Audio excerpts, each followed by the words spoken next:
Siyanibingelela nonke balaleli nababukeli egameni lenkosi uJesu Kristu.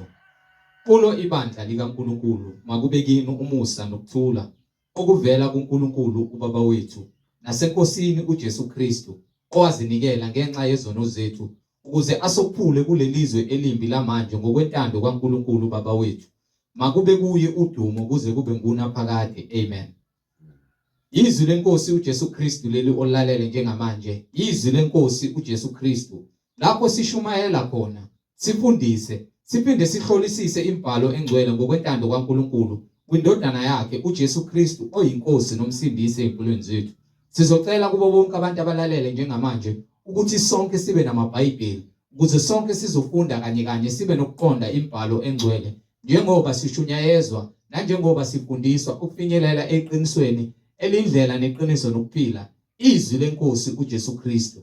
Kulabo abalalele emva kokulalela abafisa ukubhabhadiswa egameni lika Jesu Kristu, nalabo abanemibuzo mayelana neBhayibheli, nalabo abanesambulo ufakazi uJesu Kristu eyinkosi nomsindisi esezembulile kuwe wakunika ufakazi ukuba uthule kuzo zonke izindlebe ezilalele ezimisele ukuza ebungcweleni naseqinisweni ngofakazi bakho, ukuba nixhumane nathi kule mniningwane esoyishiya njengamanje. Ngizoqala nge-email address ethi izwilenkosi.ujesukristu@gmail.com, izwilenkosi.ujesukristu@gmail.com, no my cell phone number, no my WhatsApp number la ningakwazi ukuxhumana nathi khona ethi 066 566 9245, 066 566 9245.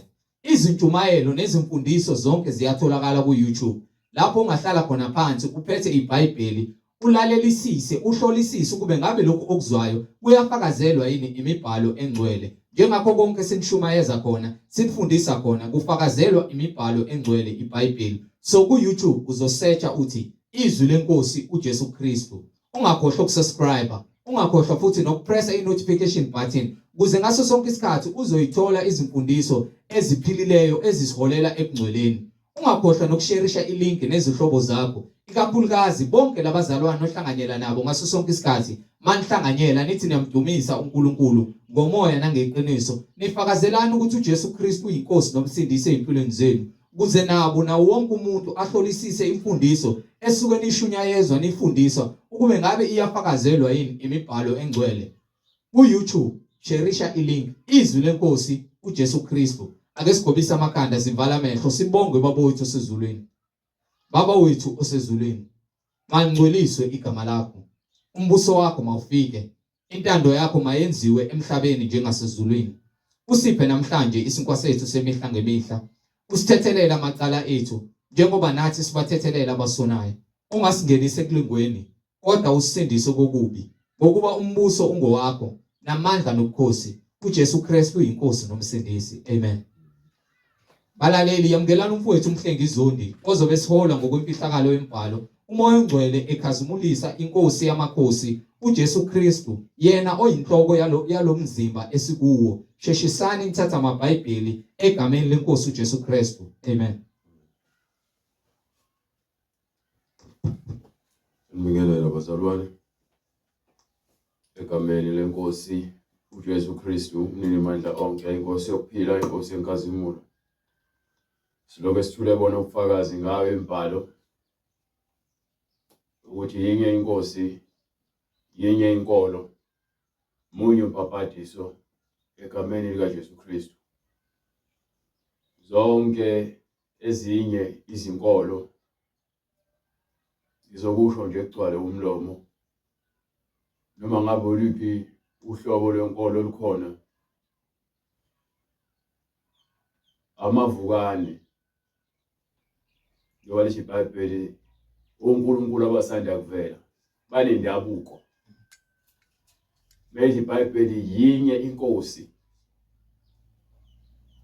We understand ukuthi ngivela kule ncwadi, ngithi incwadi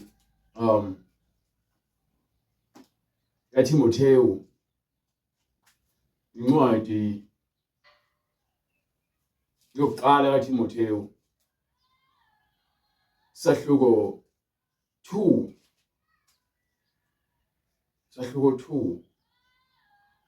ngifuna lapho khona izothi ke munye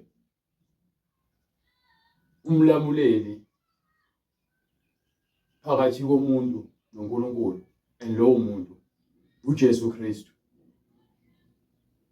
Incwadi yokuqala kuTimotheyu isahluko sesibili ivesi lesihlanu. Yes. Ngokuba munye uNkulunkulu, munye umlamuleli phakathi uNkulunkulu uyedwa ngithi. So ngithi mina mengikhuluma ngithi bonke abanye oNkulunkulu abaqanjiwe emhlabeni, ngabe uAyishembe, ngabe uLehanyana, ngabe uMaria, ngabe uBuddha, ngabe uMohammed, uAllah, zonke lezo zinto ziqanjiwe. Lithi iBhayibheli ke ngifuna understand noma ngabe kuthiwa yini inkolo yakho, leyo nkolo yakho ayinaso isisekelo ngokuba ayikusindawo. Glory to God. Le ngizwa nje epheni wenhliziyo ukuthi bonke abantu abakhoze ezinye izinto ngaphandle kwedwala elakudalayo idwala. Glory to God. Abantu badukile ngithunyiwe. Glory to God. Mangizonitshela and uma ngizozenza umuntu ongazi ukuthi akazi ngibe ngazi nginecala. Tsho njalo iBhayibheli Ezekiel uNkulunkulu ekhuluma naye uthi indodana yomuntu uma ngikhuluma nawe wena ungakhulumi nabantu, igazi labo lisezandleni zakho. Kepha uma wena uzokhuluma utshela abantu izinto zami engikutshela zona, igazi labo lisekhanda labo.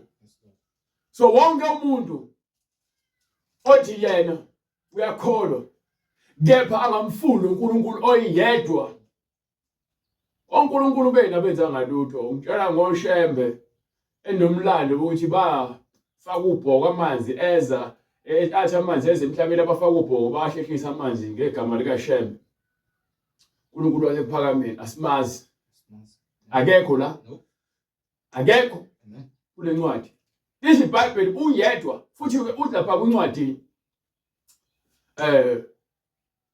ya Isaiah sahluko 45 kusukela kuverse 5 ekhombisa yena ukuthi kusukela emaphakadeni Glory to God, emaphakadeni yena akekho omsizayo, yena akekho ombonisayo, yena uyanokhipha umyalezo, uyanokhipha isiyalezo, uyanokhipha umthetho, uyanokhipha wonke amandla akuyena. Uhlezi esihlalo sakho sokukosi. uIsaiah nayo Ezekiel uthi uIsaiah uNkulunkulu ingubo yakhe igcwalisa izulu lonke. You understand? Isihlalo sakhe sobukhosi siphakeme, intaba ongakwazi ukuze uyigibele. Inkazimulo yakhe ayibhekeki.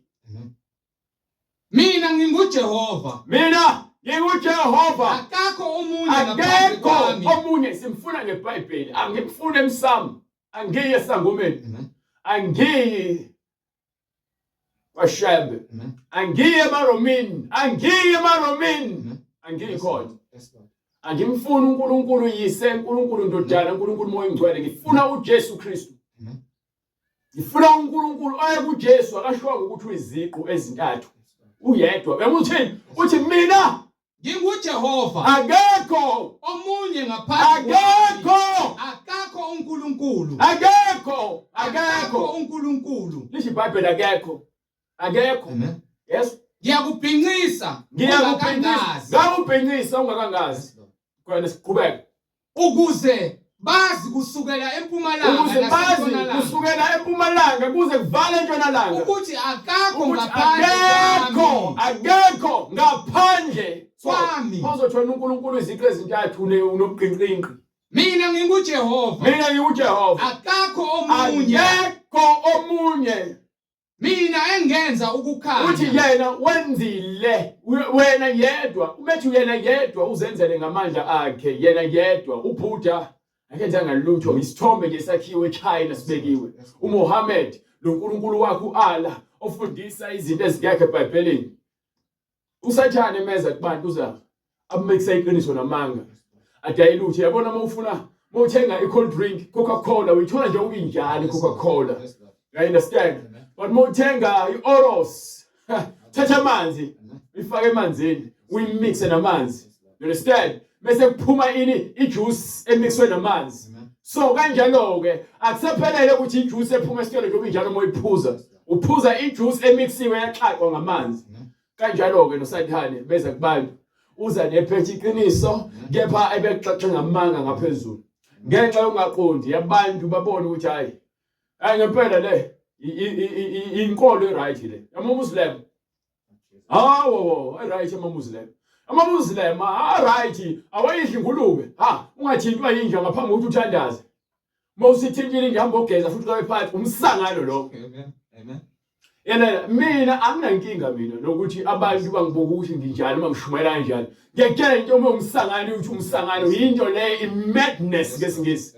Ayisoze yaphila. Ngingazwakala ngathi ngihlaza. Le nto abayenzayo lapha ama-Muslim eMecca kunetshe elikhulu elimnyama bafika baliqabuze. Ukhonza isithixo le usathane le. uNkulunkulu ukhonzwa ngezwi. Akudingi ukuthi size sizungeze intshe besidlula silithinta umlomo silithinte silithi usathane lo bonke abantu abakhonza kuma-Muslim abama-Muslim bakhonza usathane. Glory to God. Anginankinga. Wona leBhayibheli lakho ungitshela ukuthi kukuphi eBhayibhelini lapho khona kwathiwa nozungeza intshe elimnyama. Lisho ukuthini eBhayibhelini?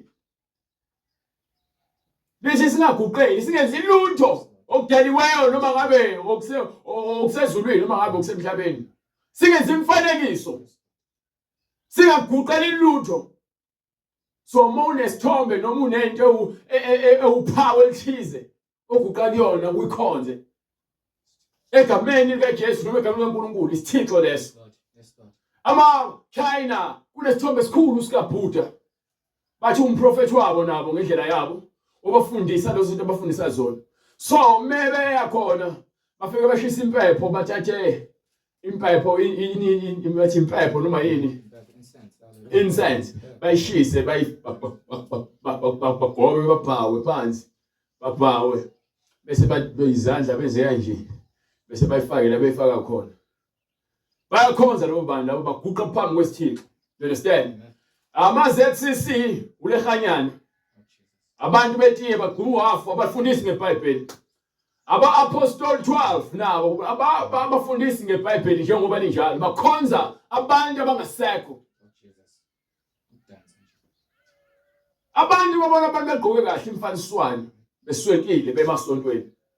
Benze bagqoke ngohlonipheke eBhayibhelini baliphice iBhayibheli. Abantu abakholwa khona bathi bona bakwazi ukubona umuntu ofile sevuka eyongena ezulwini. Ayikho leyo nto leyo. Haleluya.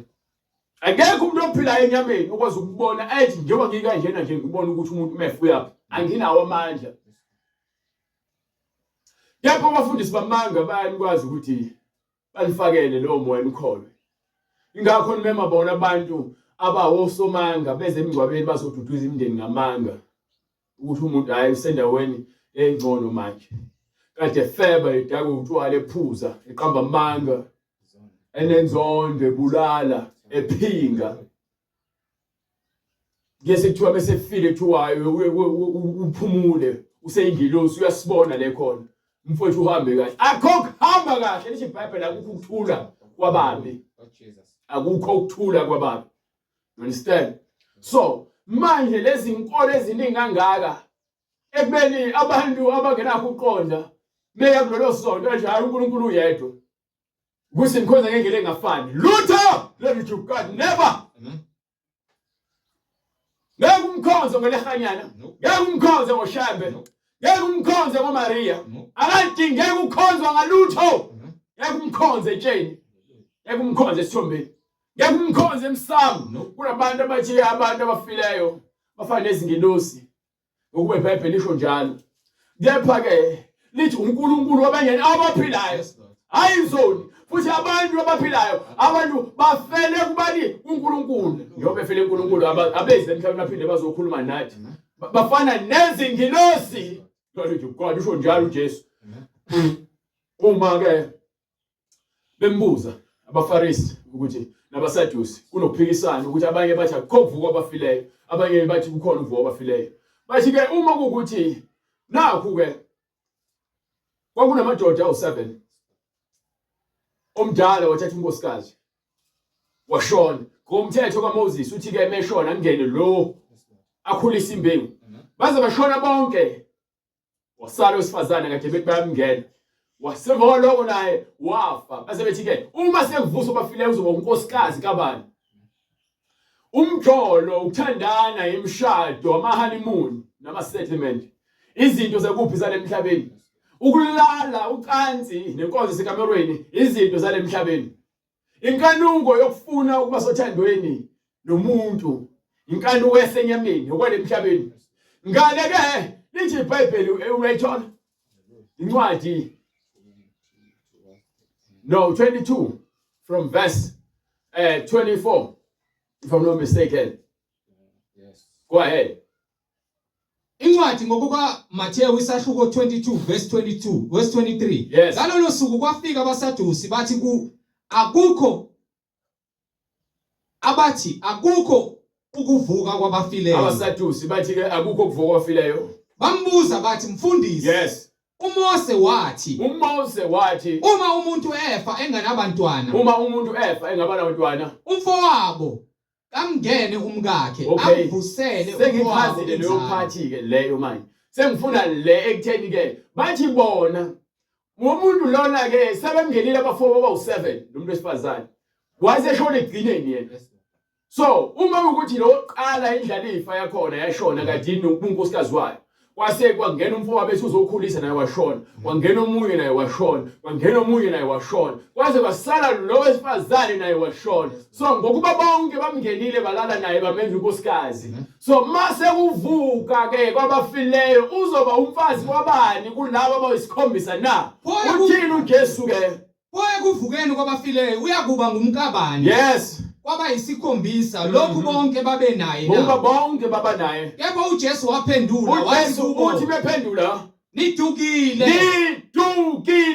Singayazi imibhalo namandla kaNkuluNkulu. Aniyazi imibhalo, aniwazi amandla kaNkuluNkulu. Nidukile. Ingakho ke bonke abantu abakhonza amadlozi bethi afana nezingilosi ngoba bakhulumela aphenduka izingilosi abantu asebefile ngoba bakhuluma noNkulunkulu. Lalela umuntu ofile probably noma ngingafuna ukuthini ngesizulu ngifuna ukukhuluma isizulu ngalo ngifake isingisi kakhulu. Ngifuna ukuthi kungenzeka uma ukuthi ufe ungakholwa kuJesu uyeSihogweni. Awuye emsama uyi kwabakini. Abakini vele uzoba ihlobo zakhe eSihogweni. Bonke abantu abeSihogweni bayizihlobo ngoba bazoba sendaweni bonke lapho khona bezophila okwangunaphakade umndeni wakho. Abaphile ngoJesu nabo glory to God. Bazoba separadise. Baze bathathwe eparadise bayofaka eJerusalem elisha. LeJerusalem elisha nabo sebezophila ngokwemndeni kamoya kaNkulunkulu. Sebe umndeni ezulwini. Yizwa ke ngikutshele uthini umbhalo. Uthi umfowethu ngokwenyama umfowethu lemhlabeni. Kepha kaNkulunkulu yinto wenze ini intando kaBaba osezulwini. So umndeni wami indobo kamoya kaNkulunkulu. Glory to God. Abantu abaunderstand lezinto ngoba ibabheka ngokwenyama. Lemhlabeni ungathandana nomuntu mewufa uthi ndohlangana kwelizayo. Glory to God. Uma ukuthi benibheda lemhlabeni nenza imsangano nesono. Niyaphakathi eSihogweni yebo nohlangana ngoba nobehlukene ngokwezahlulelo zezono. Ngoba khona izidakwa, khona izifebe, khona abafaka imakeup, khona iziphingi, khona ababhema isinemfu, khona ababhema ugwayi, khona abahlela imndeni, khona abakhipha izisu. Iziteshi ngeyiteshi. So uyohamba uyohlangana nomndeni wakho wezifebe, omahosha, ababhema ugwayi, abafaka iziphandla, ababiza amadimoni. Uyohamba uyohlanganyela nabo egwetshweni kwabantu abafile bengamazi uJesu. Bonke abantu abafe kuJesu bamunye, abahlukene. Bamoya munye, bamqondo munye, banhliziyo nye. So azikho iziteshi ngapha. Baphila bonke bawumndeni. Ngapha izigwebo ngezigwebo zokuhlukana kwezono zabantu. You understand? So loyo nto yakhombisa ukuthi wonke umuntu mefa zimbili izindawo. Yizulu eparadise ulinde iJerusalem. Isihoko emlilweni ulinde ichibi lomlilo. Noma isihoko nezimpethu nomlilo ongacishekiyo. U2 akhomsama khomadlozi no. Akho lozo yakhona mhlambe uthi uzophenduka ingilosi. Omunye bamnika inamba yami, nganika inamba yakhe ngaxhumana naye. Uthi umuntu mefa ngokuba thina sinesono, fanele size silungiswe siphelele. Uyafa, umphefumulo wakho uphume, uyongena komunye umuntu, uphinde kuzabe umoya umuntu. Uthi icycle kanjalo sona sijeziso, so akho ndaba yesihoko. Ngathi ngithi asezuhlela phela sikhulume. Futhi wabona injumayelo ukuthi ayinjengoba icabanga. Kuba ngathi angifuni umlomo wakho, ngifuna iBhayibheli lento ekhulumayo. Amen. Sendele voice note angilalelanga, ngilalela ivoice note mina. Singakukhulumi umlomo nomlomo. Ngokuba mongizele ivoice note ende singakukhulumi. Uzofuna ngilalela lento bese ngiphinde ngisende ivoice note. Then manje igcine sekuyinto engenayenza isense ngoba uzokhuluma izinto eziningi ku-voice note engizozibuza ungakwazi ukuziphendula. Kanti mesikhuluma umlomo nomlomo uyalibeka ngiyakumisa. Ngisho ngicela iproof bese ungifakazela ungitshele bese emva kwalokho sesidlulile sesiyaqhubeka-ke nenkulumo yakho. Kunokuba mina ngikhulume ivoice note ende nawe kube ngathi ingxoxo kepha manje ama-point namaphuzu awaphelele angikwazi nokubamba kahle. Bese ngibuza ngeke ngikwazi ukuthola impendulo ngoba asinayo ingxoxo ngomlomo sikhuluma ngefoni ma voice note akuphelele ke lokho angikufuni. So akaphindanga wabuyela kumina wathi nje uzonginika isikhathi mase right uzoza kumina uzongitshela wakupha nesonto wathi Friday ngamlinda akwazi wadlula Friday sekuphele izinyanga probably 4 months manje ngalinda. Okay angikho ke kuyena sengithola ukuthi abantu abakholelwa izintweni ezingekho abanabo ubufakazi. Le Bible into edala isikholelwe kulona linobufakazi bezinto eziyiqiniso mawukuthi unomoya weqiniso. Mase kube kukhona izinto ezimfihlakalo eziyizimangaliso ezingeke zaqondwa inyama kepha ziqondwa ngokukholwa ukuba unikiwe ukuqonda. Mungenakho ukuqonda ngeke uze uqonde lutho olukhona eBhayibhelini. Ngeke uze wamukele lutho olukhona eBhayibhelini. Uzofuna ukuthi hayi uJesu waphendula iwayini walenza utshwala. Kufanele sidakwe ke. Ingakho ngidakwe utshwala. Kanti uboshiwe idimoni. Nidukile. Ningayazi imibhalo namandla kaNkulunkulu. So lembhalo le isivezela amandla kaNkulunkulu. Lembhalo le isivezela ini? Amandla kaNkulunkulu. Amandla kaNkulunkulu ukuthi nje muvula incwadi yaGenesis ithi vula nje ithi nje uNkulunkulu wadala izulu nomhlaba. Haleluya. Ezuthi ubheka amandla kaNkulunkulu khona kulo ndawo uNkulunkulu wayengenzi ngezandla zakhe umuntu wavele wakhuluma nje. Amandla kaNkulunkulu la. Wena uzofuna ukwazi ukuthi ubani wakhe izulu nomhlaba akekho umuntu onamandla kwakhe izulu nomhlaba ngaphandle kwaNkulunkulu. Bonke uNkulunkulu bene nibakhonza emhlabeni. Labo prophet bene bamanga niyanabo esihogweni. Yizwe nabe esihogweni. Ngokuba ekuvukeni kwabafileyo akusekho umndaba zomathandana nomaganana nenkanuko nendaba zobunkonzo yasekamerweni. Abendiso akusekho indaba zokunikela emshadweni. Kodwa banjengezingilosi ezulwini. Sesifana sinjengezingilosi. Akushiwo ukuthi siyizingilosi. Sinjengezingilosi ezulwini. Yes. Kepha maqondana nokuvuka kwabafileyo. Anifundanga yini owakhulunywa kini nguNkulunkulu ethi so ulozana uJesu ukhuluma ngento yakhulunywa nguNkulunkulu. Ekhuluma nobani uNkulunkulu? Khuluma noMoses. Okay, ukuthi uJesu ufakazela uMoses ukuthi lo nkulunkulu engimkhonzayo akakhonzwa ngesono. Zonke izoni zizolahlwa. Mina nguNkulunkulu walabo abenza izwi lami. uNkulunkulu kabani? Abraham, uNkulunkulu kaIsaka, uNkulunkulu kaJakobe. Abantu labo uNkulunkulu enze nabo isivumelwano. Bahamba ngezwi lakhe bapheleliswa phambi kwakhe bagcwalisa konke uNkulunkulu ayekufunile kubona, uNkulunkulu ayethembisile kubona. Ingakho ke bona bengabaphilayo ezonto leyo Hallelujah. bakholwa njengoba sikubona ngino Elijah noma Eliya Amen. ekhushulele ezulwini ngesiphepho kuthi kusenjalo aphinde ahlangane noJesu engasahambi yethu Eliya glory to God uhamba Jesus hamba nobani noMoses uNkulunkulu wabaphilayo Yes, God. kuthi kusenjalo uJesu enze umfanekiso uthi nayi indoda phela igama layo Lazarus Amen. yayigula nezulu lonke ihlupheka Yes, God. khothwa izinja Yes, God. Jesus. yabo yathi mayifa yethathwa ingilosi Yes, God. oyimbeka kuphi esifubeni sikaAbraham Abraham kanjani Abraham uyaphila glory to God Hallelujah. emzini Hallelujah. wabangcwele Amen. hallelujah Lord Jesus. you Hallelujah. understand Amen. uNkulunkulu wabaphilayo Yes, God. ezonto leyo Hallelujah. iyaveza lencwadi yesambulo ukuthi hawu uNkulunkulu unomkhosi wabantu amadoda awu 24 amadala Yes, God. athula imqhele phambi kwakhe Amen. asizabheka lamadoda lawo khulunywa ngabantu Yes, God. bezizwe zakwa-Israel Amen. amadoda awu-24 Amen. Hallelujah. kusukela kwiTestament elidala kuze kuzovala kwiTestament elisha Yes, God. abantu laba abahambile Amen. bekholwa mzali wakhe ithi lapho kwincwadi yesambulo futhi ngithi usahluko 14 verse 9 ithi ke isahluko 14 verse 9 14 verse 9 uma ungaphosisi Ngase ngibona bheka yes nanto ifu Mhm. elimhlophe naphezu kwefu uhlezi ofana nendodana yomuntu. awunginike usahluko 13 14 awunginike 13 9 Ngase yeah awunginike u9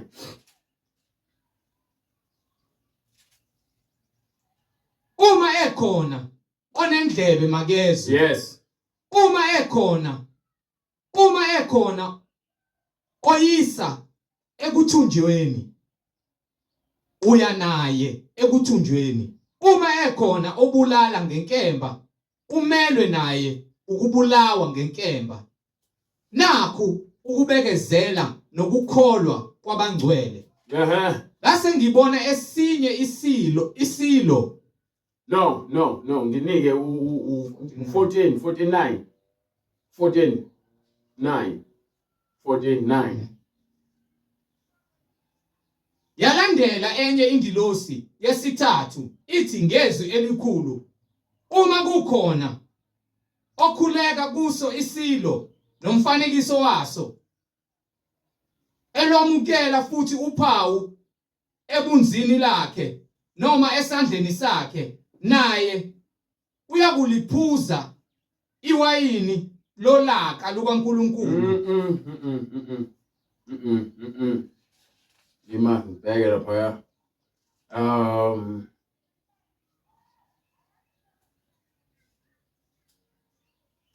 yithi 14 wait awunginike i-second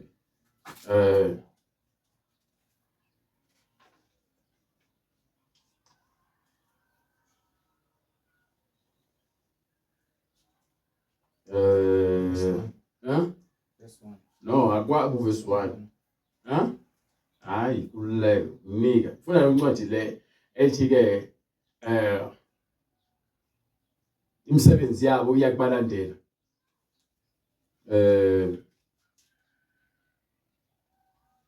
nje usahluko bengithi 13 ngiya 13 Verse 13.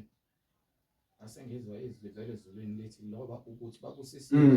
ngifuna yona uchapter lo 14 verse 13. okay nginikeke ngifuna ukuthi understand ukuthi bonke abantu bafike bekholwa njengoba sikhuluma ngoAbraham, oMoses, oJakob, Isaka, sikhuluma ngoEliya, sikhuluma ngabantu abaphilayo, uNkulunkulu wabantu abaphilayo. Leli iBhayibheli uJesu wahamba oshumayela phansi etilongweni. Akabuyanga yedwa uJesu. Ithi incwadi yaMathewu wasebonakala nabaningi abavuka emva kwakhe bayongena kuphi emzini ongcwele. Wavuka abantu abanjani abangcwele.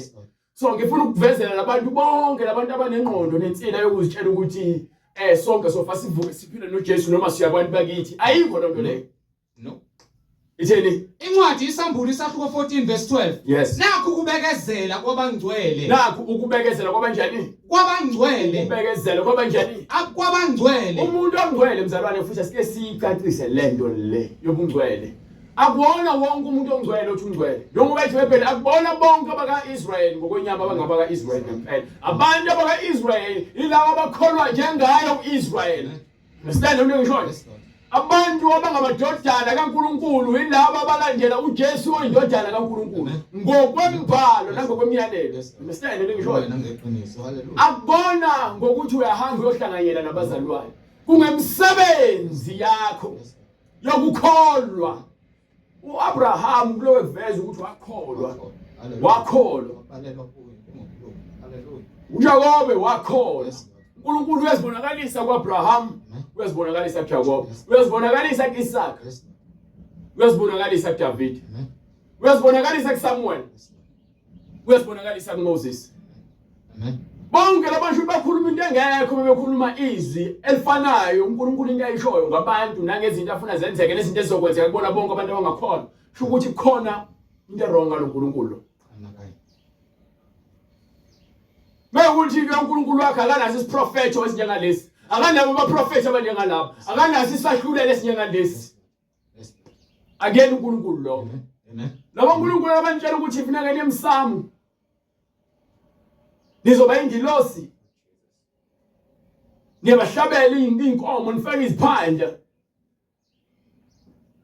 nihamba nobafuna ngamadimoni nasezangomeni bona uNkulunkulu lapho khona ngentshele izinake eziwasho uNkulunkulu lowo odinga ukuthi akusize ngesiwasho uNkulunkulu lowo odinga ukuthi wena umhlabele khona ke uzomfaka kwabanye abantu bakubo into ethi usiko umkhuba owenziwa abantu bekholelwa ukuthi leyo nto le iyasebenza bekholelwa bengenabo ubufakazi Yes, Lord. so mebona nemali ebona ukuthi amademoni akhe ayamsebenzela ngoba unemali it's not ukuthi imali ebalekile Yes, Lord. nina nibheka ukuthi ke uNkulunkulu wakho uyasebenza ngoba naku nemoto ngoba naku wena unemali ngoba naku uyasebenza ubothi uNkulunkulu wakho uyaphila angimfundi lo uNkulunkulu lowo mina engizomkholela ekutheni yena afuna nginike imali ukuze ngizobuthi uNkulunkulu ophilayo Hallelujah. Hallelujah.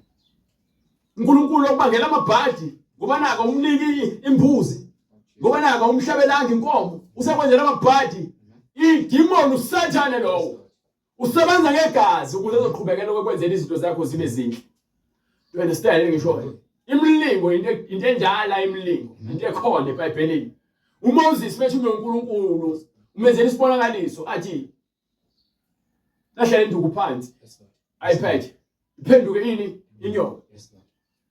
aphinde athi faka isandla sakhe esifubeni athi sikhipha sesigcwele ini ileprosi yini ileprosi ngesizulu uchoko Hallelujah. aphinde athi sifaka aphinde sikhiphe athi hamba ukwenza lesibonakaliso eGibhithe ufika kukhona obhalami lapha abathakathi abadala nezanusi nezangoma Lord Jesus. nabenzi bemlingo Amen. mefika lapha enza isibonakaliso soNkulunkulu nabo bayenza kepha ekutholakala induku kaNkulunkulu inyoka idla zonke inyoka lezi Yes, Lord. Yes, Lord. sekwenziwa izimangaliso kuvezwa amandla kaNkulunkulu Amen. Amen. khona izinto abahluleka ukuzenza Amen. Yes, Lord. ukuphendula amanzi bakwenza igazi Yes. ukhipha amaxoxo agcwala iGibhithe lonke Amen. ukwenza uxhoko omiyane izikhonyane Amen. ubumnyama wagcina sekugula nabo uqobo Yes, Lord. Yes, Lord. ukuba yini uNkulunkulu ungumnini manje onke lezibonakaliso eziwu11 inhlupho lezi eziwu11 azenze eGibhithe ukukhombisa zu10 u10 u11 11 bengaphosisi Amen.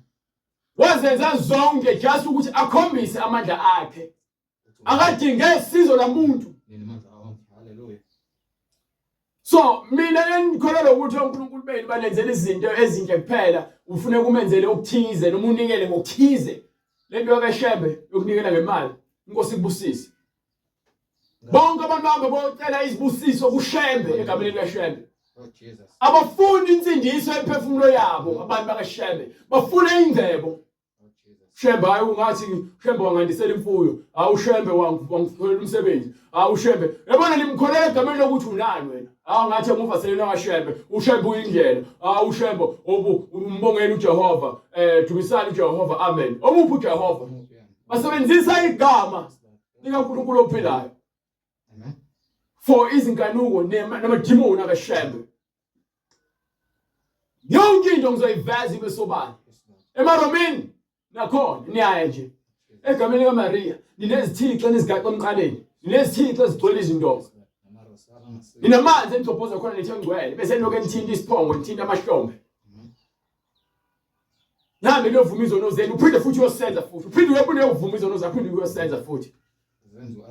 Bese emva lokho bathini ke bese bethi ke khona indawo kuthiwa iPurgatory ngesingisi indawo ngesiZulu lapho engizothi ngichaza kuthiwa ilapho khona uzofike ushawe khona kancane bese uyakhishwa futhi uphinde kuNkulunkulu uzodependa kwisono sakho. Ayikho into ekuthiwa iPurgatory eBhayibhelini. Lithi baphoswa echibini lomlilo okwangona phakade.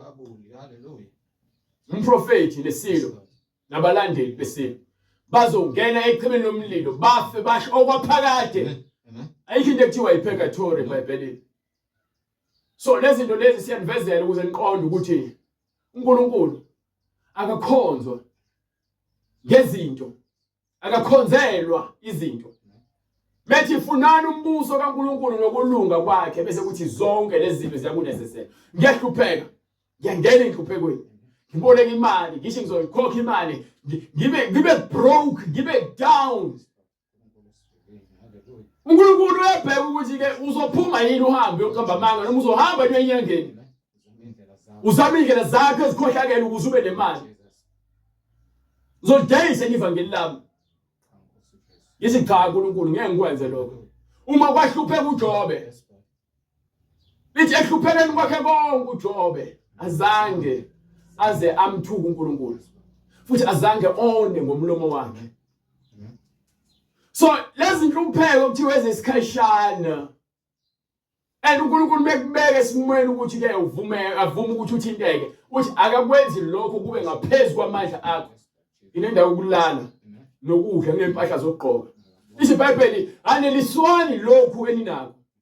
Ufanele ukusebenza vele. Uma ungekho umsebenzi uxakekile akusho ukuthi wena uNkulunkulu akathandi.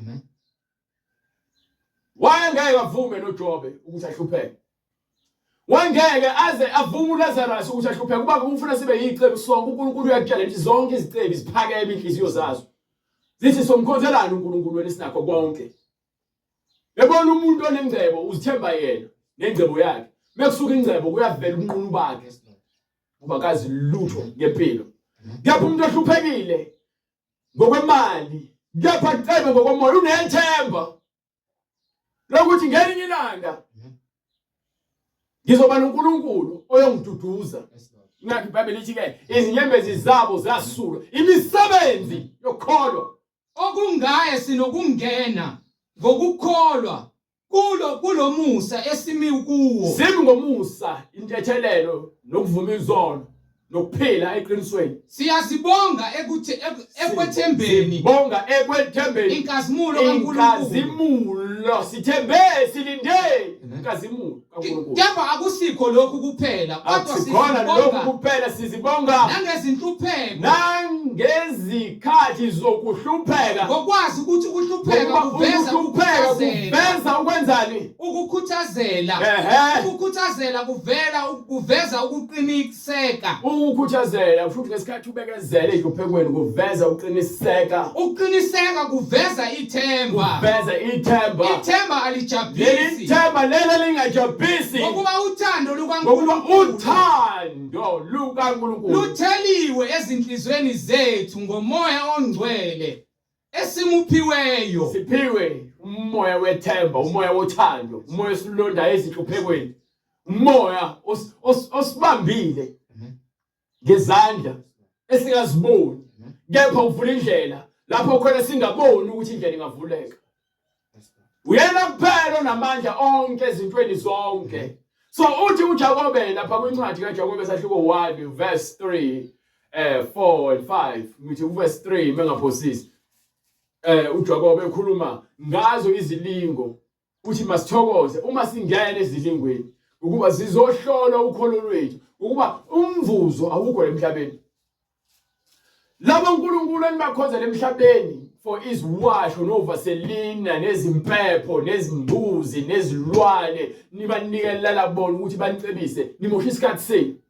Yebo ukukholwa nensindiso lesiyona ihlelelekile kubantu abafuna ingcebo nabantu abafuna ukuceba emhlabeni ukuze bezibone bengabantu. Kepha kuNkulunkulu ingamandla kulabo abakholwayo. Iwubula kulabo abafayo ukuba ithemba labo lisemhlabeni. Ithemba lami lisezulwini lapho ngingaboni khona. Engazi kahle khona ukuthi njengoba ngihlupheka emhlabeni noma ngabe kuthiwa nginemali engakanani, le mali le ngaba nayo ngeke izithengwe le ngcebo yasezulwini. Hallelujah. Le mali le ngeke izingifake ezulwini. No. Imali engithwale ngayo umntana wami. Imali ekumele ngihlezi ngihlaba njalo kuphela kwenyanga izilwane ezingenacala ngizihlabela amadimoni. Imali yokuthi mina fanele ngichithe igazi labantu ukuze kuyeke ngibe nemali. Imali yokuthi mina fanele ngibe u-taxi man. Ngibulala abanye abantu ukuze kuphile ingane zami, imali yegazi, imali ezinyembezi. Imali yamanga, imali yenkohlisa, imali yofebe, imali yophumahosha. Imali yokuthi wena uyasikhukhumeza. Imali le ngeke izukuse ndawo. Ungaba nakho konke uhambe ngawo lonke uhlobo lemoto. Lo muntu uhamba ngawo uyaphakala esihogweni. Khathala ungabe inhlobo yemoto. Lezikhathi zokuhlupheka zibekelwe bonke abantu abayakholwa ngokuba lo mhlaba lo usezandleni zikaSathane. Lo mhlaba lo uNkulunkulu ungumnini mandla wonke obusayo. Kepha thina savumela uSathane ukuthi asikhohlise. So uSathane uyabusa emhlabeni kubantu. Inhliziyo zethu zigcwele uSathane. Ingakho ungakwazi ukuthethelela. Ingakho ungakwazi ukuzwela. Ingakho ungakwazi ukuxola. Ingakho ungakwazi ukukhuluma nomakhalane wakho. Ingakho baningi abantu bamakholwa kepha indlela yokukhuluma banayo. Indlela yokuxola banayo. Basibiza ngamakholo. Abakwazi ukuzehlisa. Oh Jesus. Amakholo. Le nhlupheko uyabona bethiwa siyalungisa sifakwe emlilweni njengegolide. Sizoqedwa yonke lempakamo uSathane ayifakile enhlizweni zethu. Bazalwane bami. Nxa nehlelwa izilingo Uma ke sehlelwa izilingo ngezilingo. Anothi ukuthokoza kodwa. Masiqonde ukuthi lezi zinto fanele zenzeke kithi makuba ukuthokoza kodwa. Nazi ukuthi sinokuqonda ukuthi ukuvivinya kokukholwa kwenu. Ukuvivinywa kokukholwa kwethu kuveza ukukhuthazela. Ukuvivinywa kokukholwa kwethu kuveza ukukhuthazela. Kepha ukukhuthazela makube nomsebenzi opheleleyo. Abantu bathi mawucela bahlekise ngawe. Akekho umuntu onecala kuNkulunkulu ukuthi uyacela. uLazarus wayehleli ngasesangweni ecela elinde ukudla nezimvuthuzo ezisalayo umuntu ocebileyo. Na indoda eyayihleli esangweni elihle ethiwa omuhle yayicela isipho kulabo bangena ngoba yayisishosha. Asikhumbule abantu kuthiwa babona uNkulunkulu no. Abantu bancamela ukuqamba amanga into eyisona. Bancamela ukuba omahosha into eyisona. Bancamela ukubulala into eyisona. Bancamela yini enye futhi. Ukukhuthuza, ukuphinga, ukuphanga. Ngenxa yengcebo, ukuthwala ngenxa yengcebo. Banamacebo bacebayo abaholela esihogweni. Abantu abakanjalo lemphakathini bayaphakanyiswa bayabonga kuthiwa uNkulunkulu umsizile. Wakusiza kanjani uNkulunkulu ngesono ukuthi ukhule esonweni? Ngamyantshela uNkulunkulu nibakhonzayo nina nibakhonzela ukuthi ngoba nakho nokuhlupheka kini ukhulu uhlupheka. So ku right ukuthi wena uthathe isibhamu uhambe uyokhomba ibank noma uyokhomba abantu baphuca imali. Ku right ukuthi wena uhambe utshontshe imoto zabantu ukuze wena ucebe wena ubizwe ngesikhokho. Mase ufile kuthiwa sesohlanganisa uqhumisa ibhamu kushawa izidudla ngeimoto ezintshontshiwe. Lalela niyaphakathi esihogweni nonke uma ningaphenduka. Jesus. Hallelujah. Ayikho into embi uNkulunkulu ayithandayo. uNkulunkulu ufuna abantu abathobekileyo. So bekhulunywa ngokuhlupheka vele uhlupheka songena ehluphekeni. Abantu bangahlekisa ngawo uma ucela unosizi. Kepha kusho ukuthi ke lokho uyona ngokuba wena uhluphekile. Kepha uNkulunkulu uyena okwazi ukuguqula isimo nokulungisa izimo. Akuthina. Abaningi bezama ukuziguqulela izimo zabo nokuzilungisela. Baphakathi esonweni, abanye baphakathi esihogweni, abakwazi ukuphuma, bayazisola. Bahlulwe yini ukubekezela lokho okufunwa eBhayibheli ngoba bebefuna izinto ezisheshayo. Lemhlabeni abafuna izinto ezisheshayo.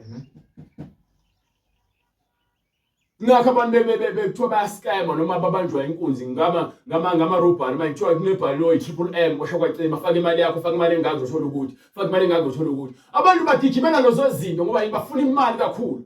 Nami ngidlula khona ngadlula khona lapha eCape Town 5 years ago. Go to scam. Ngoba ingangifuna imali. So ngabona indlela yokufuna imali ukufunda ukwenza imali ukufunda ukwenza imali ngendlela efanele. Ufunda ukwenza imali. So funda, thatha isikhathi ukufunda. Ufuna ukuhamba noNkulunkulu, zimtshela ukuthi uzofunda. Izindlela zikaNkulunkulu ezintsha kulezi ndlela zakho bokade uzihamba. Uzofunda kuzothatha isikhathi mzalwane. Niyashesha ukubhoreka. Ningadukiswa izimfundiso ezizinhlobonhlobo. Ziningi izimfundiso leminyango ezingaziwayo. Ama motivational speaker. Ngokuba ama movie. Ama drama. Or newspaper. Ama series on Netflix. Ningi imfundiso. Uma uzobuka lezi zinto ake ngisho ufunda iphepha. Ufunda motivational book or incwadi ethile novel. Ayikho into ozoyifunda ngoNkulunkulu lapho. Uzofunda ngani? Ngezinto zasenyameni. Ezingenanzuzo kumphefumulo wakho. Bathi wena ubheka ubuka ngathi zinenzuzo eqondeni kwakho. And ubona abantu abaningi bezenza izinto abangezona. Njengabantu nje abagqoka amabhuluku abo batebhisa. Bathatha isigqoko ikotoyi ayithatha ayitshekisa ayibeke phezulu. Adoba ama-tattoo ufika afaka itrunk ngaphansi iskindi sangaphansi. Aphinde afaka iskindi futhi ngaphezulu kwaso. Bese kuvela iskindi sangaphansi ngoba leskindi esingaphezulu usehlisile. Lezo zinto lezo abanye bafaka ojini babatebhise. Bafaka amabhande anokugcoba namadayimana ama-fake. Bafaka izikipa ezinemdwebo nezipuki. Besupport uSathane. Lezo zinto bazibona ku-TV. Bafaka amazinga uxhaxha njengabantu abacule umculo we-rap. Lento ukubona uphawu lokhombisa ukuthi uluphi uhlobo lomoya olubabambile. Akuzwa njengabantu besifazane futhi abagqoka izimpahla ezincane nezikipa ezincane bagqoke amabhluwe noskini gini nezikhindi ezincane bakhombisa ukuthi iwona umphumulo babambile. Babuka izinto ukuthi ivi bafuna ukuzenza kubona. Njengoba usukubona umzali ethengela ingane yakhe ini izikipa zoBen 10 no Spider-Man no Superman ngisho ubhaka wesikole ngisho ipijama yokulala uSpider-Man. Ingane ibona ukuthi uSpider-Man iqhawe layo. So seyikhonza le demon likabani kaSpider. uSpider-Man uSuperman noBen 10 ama demon lawo. Anikelwe ezinganeni zenu njengoba nithenga imerchandise noma imikhiqizo yabo ni supporta isystem yobusathane. Ingane zena zimazi uNkulunkulu. Zihlezi izigqolozele opopayi bamanga. So lezi ngane mezihamba zingena esitolo zifuna izinto ezino Spider-Man. Sezikhonza bani uSpider-Man noSuperman noBen 10. Yini nifuna izinto eziphathekayo.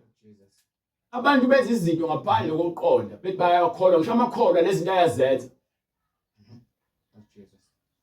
Ngikhuluma ngabantu mina abangafuni ukufunda izindlela zikaNkulunkulu. Babanjwe izimfundiso eziningi so mengithi mina yonke into ekhona lemhlabeni, iTV, iphepha, ibhuku, ifone, iinternet, yonke inemfundiso yakhona eziningi ezidukisayo. Uhlobo lwemfundiso. So mawuzoya kule mfundiso lezi ungenakho uqondo ufika ubhanjwe kuzona zikhiphe endleleni. Mawukuthi awukho awuqinile ekholweni ziyakhipha endleleni. Ngeke sokuthanda lezi zinto. Kithi isikhathi sakho nezinto ezimfundiso ezingenamsebenzi. Abantu abaningi balahlekelwa uJesu ngenxa yokuthi ke balalele izinto ka-internet noma ka-YouTube. Ezingenakho uqondo zikhuluma abantu ngemlomo uzingenakho ubufakazi. Nezizaziwayo zazwakala kamnandi enyameni. Baphuma okholweni nabo. Ngiyakutshela mina baningi abantu abanobufakazi ngoJesu kepha ongafakazelwa iBhayibheli la kwa-internet. Amakholwa amaningi aseshiya iBhayibheli asegigimela izimfundiso zobufakazi iBhayibheli abasala abantu abaningi vele abalazi iBhayibheli. Kepha umoya oyingcwele bambiza ngomlomo. Uyomangala ukuthi mzukwane ufa uyofika kuphika umoya oyingcwele ukuba izwi lakhe awulazanga ngeBhayibheli.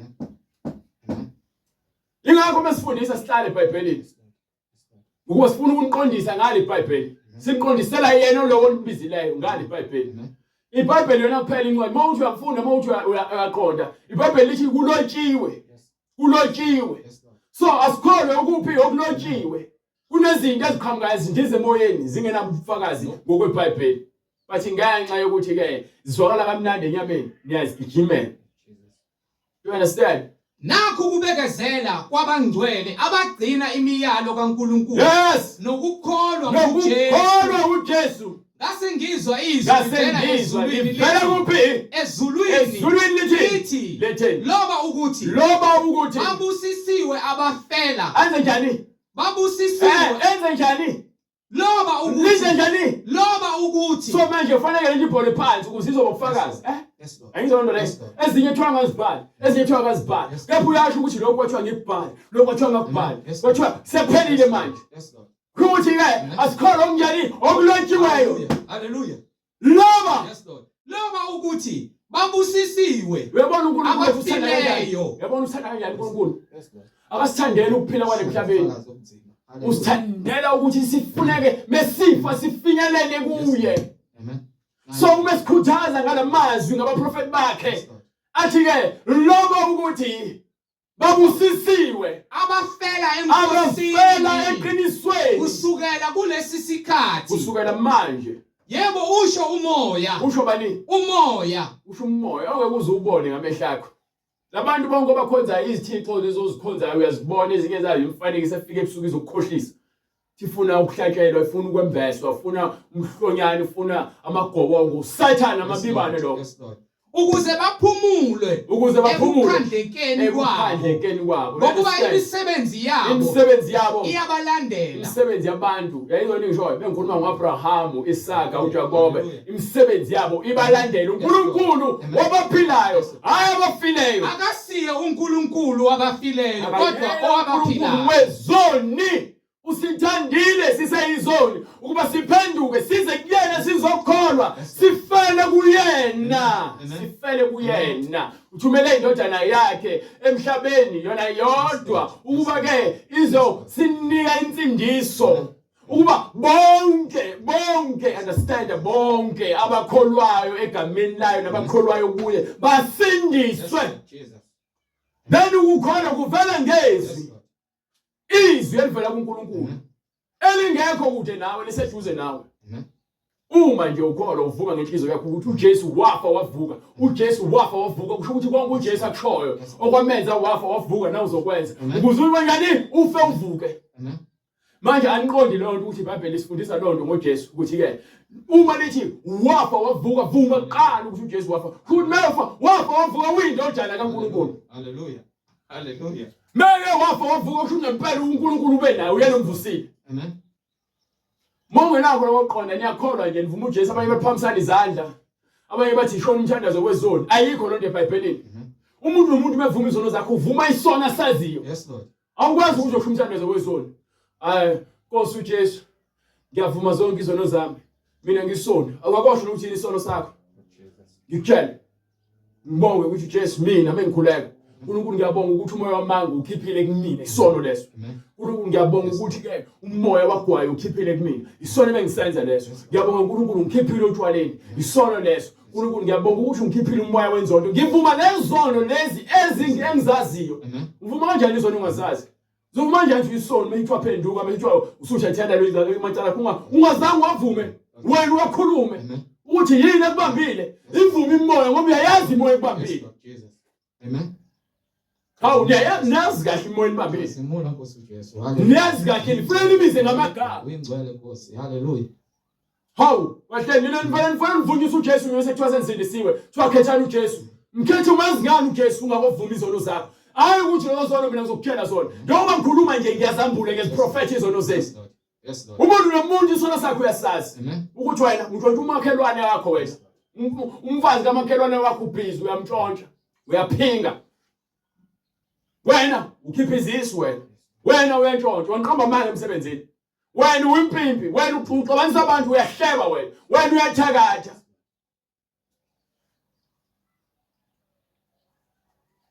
Izono lezi kumele sizivume phambi koNkulunkulu. Vuma ukuthi umthakathi uyisifebe. Vuma ukuthi umqambi manje. Vuma ukuthi wena ukhenza amadimoni. Umsebenzi yakhe yokulandela bese uvuma izono zakho. Anifuni ukuvuma izono, niyasaba ukuvuma izono. Ngeke uzusindiswe ungazivuma izono. Ithi ngoma ke Eka ezulwini unesethembiso vuma vuma usindiswe. Yabona lo ngoma ithi nenye ke makholwa le ndawo vumanizo isho njalo vumanizono nithethelelwe nithethelelwe izo fanele sivume izono akwazi ukuthi asivuma izono zakho vuma amacala akho isho ukuthi wena wenzeni how isho ukuthi wenzeni usho uNkulunkulu uxolise phenduke kodwa uzosindiswa sikhazimuliswa ngoJesu qiniso. So uma nithi iBhayibheli kwincwadi yokuqala kaTimoteyu sahluko 2 verse 5 ngokuba munye uNkulunkulu munye umlamuleli phakathi uyaphela ukhuluma kanjani abamfowethu abangaka kusukela kuMoses uJoshua uSamuel baningi Eliya Elisha. Hallelujah. You understand? Hallelujah. Jeremiah, Isaiah, Malachi, Hosea, Joel, abaprofeti abangaka kuzobhala ngoJohane uMbhaphathizi omkhuluma nabo bonke. Jesus. Wakhuluma lizwi linye. Yes, Lord. Bathi ke munye uNkulunkulu. Munye umlamuleli phakathi koNkulunkulu nabantu. Umuntu uKristu Jesu.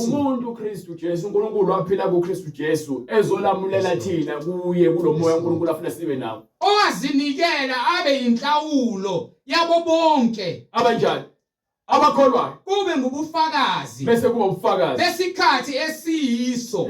Isikhathi ke sibekiwe kusayisona namanje ukuthi munye umlamuleli. Mzalwane, mosafuna abanye abanamuleli ezangomeni, ezinyangeni. Udukile mzalwane, ulahlekile. Uya kuJesu. Abo uJesu uzolungisa umphefumulo wakhe, alungise umuntu ongaphakathi. Alungele ukuthi bese kufika umkhwenyana abe umlobokazi opheleleyo. Amen. Bese kufika uJesu ngenkazimulo yakhe ezoqoqa ibandla lakhe nawubale nabaye emshadweni. Ungasali ngaphandle. Oweningi sizosala ngaphandle singanakile. So sizikhohle sesiziduduza emhlabeni. Isikhathi senduduzo sikuJesu asikho enyameni. Ngakho simbelwe naye ngani? Ngombhaphathiso. So umbhaphathiso uzobulala umuntu omdala wenyama. Faka emanzini kuvuka umuntu omusha kamoya. Kukho ukufa. Ukuba njengalokhu uKristu wavusa kwabafileyo ngenkazimulo kaYise, kanjalo nathi sihambe ekuphileni. Kuye uJesu ongukuphela. Okusha. Ngokuba uma sihlanganisiwe kanye naye ngokufa okufana nayo. Okufana nani? Nayo inkosi yethu. Amen. Siyakuba njalo nangokuvuka. Ukuvuka siyakukhazimuliswa sivuke njengayo uJesu. Bengithanda uqhubeka. Qedela bengithanda uqhubeka. Incwadi yaseKorinte ngiphinde ngiveze okunye kepha ke ngizophinde ngiveze ngolunye usuku uNkulunkulu evumile. Ithini? Ngakho simbelwe kanye naye ngokubhaphathiswa kukho ukufa ukuba njengalokhu uKristu wavusa kwabafileyo ngenkazimulo kaYise, kanjalo nathi sihambe ekuphileni okusha. Nathi sifanele ukwamukela lento uJesu ayithola kuNkulunkulu yokuvuswa kwabafileyo ngenkazimulo. Isipho lesivele ezulwini. Ngeke usithole emadlozini, ngeke usithole emsamo, ngeke usithole ezithombeni, ngeke usithole kaShebe, ngeke usithole ezinyangeni, ngeke usithole ezangomeni nakubathakathi. Bonke labo bantu basebenzela ukufa, abasebenzela isihogo, bonke labo bantu ngiyakutshela mina basebenzela isihogo. Lezo lonto lezo. So uthi uPetru esebashumayizile bese bethi abanye selibahlabile izwi enhlizweni zabo base bebuza bathi madoda abazalwane yini esekuyenza nje bebuza kuPostoli uPetro nabanye abapostoli wayesethela uPetro phendukani uthi uPetro asijikeni manje size uNkulunkulu yiloyo naloyo abhabhathizwe yilowo nalowo kufanele abhabhathiswe egameni likaJesu Kristu egameni likaJesu Kristu kukho kuthethelela kwezono zenu khona ke niyakunqameliswa isiphiwo sikaMoya oNgcwele ngokuba isithembiso ngesenu nesabantwana benu esenu nabantwana benu esabo bonke abakude bonke inkosi uNkulunkulu wethu eyakubabili wafakaza nangamanye amazwi amaningi wabayala wathini zisindiseni kulesizukulwane esiphambeneyo sindiseni kulesizukulwane abazalwane monoqondo uunderstand ukuthi iBhayibheli moyakho uqonda uyadunyelwa uNkulunkulu uzukhuleke akusize akunike ukuqonda ukuze wena uzosindiswa zisindiseni kulesizukulwane esiphambeneyo usindise ngokwamukela iqiniso uphilele iqiniso uhlukane namanga nenkohliso kaSathane uJesu Kristu inkosi bonke abantu abafuna ukubhaphathiswa egameni likaJesu Kristu baza kusithinta kule mniningwane esishile eqaleni noma ku-email address basibhalele uJesu Kristu inkosi sophinde sibonane ngokuzayo uNkulunkulu evumile ngamandla kaNkulunkulu nangomusa wakhe ozomkhuleko Baba egameni lenkosi yethu uJesu Kristu uNkulunkulu namandla mayenziwe intando yakho Nkosi siyabonga ukuba izwi lakho liveza Nkosi ukuba wena uthembekile ngaso sonke isikhathi siyacela uNkulunkulu namandla usipha intshisekelo nokuqonda namandla okunqoba Nkosi isono nenkanuko ngezwi lakho linamandla siyacela uNkulunkulu namandla usiphe ukukhuthazela bokuhlala ezweni lakho sikufune uNkulunkulu wabalungileyo ngomoya nangeqiniso egameni lenkosi yethu uJesu Kristu sibethele yonke imisebenzi yenkanuko nemisebenzi yenyama ngokulangazelela izwi lakho ngamandla eqiniso akuKristu Jesu oyinkosi nomsindisi kazimuliswa uNkulunkulu wethu namandla egameni lenkosi yethu uJesu Kristu manje naphakade amen.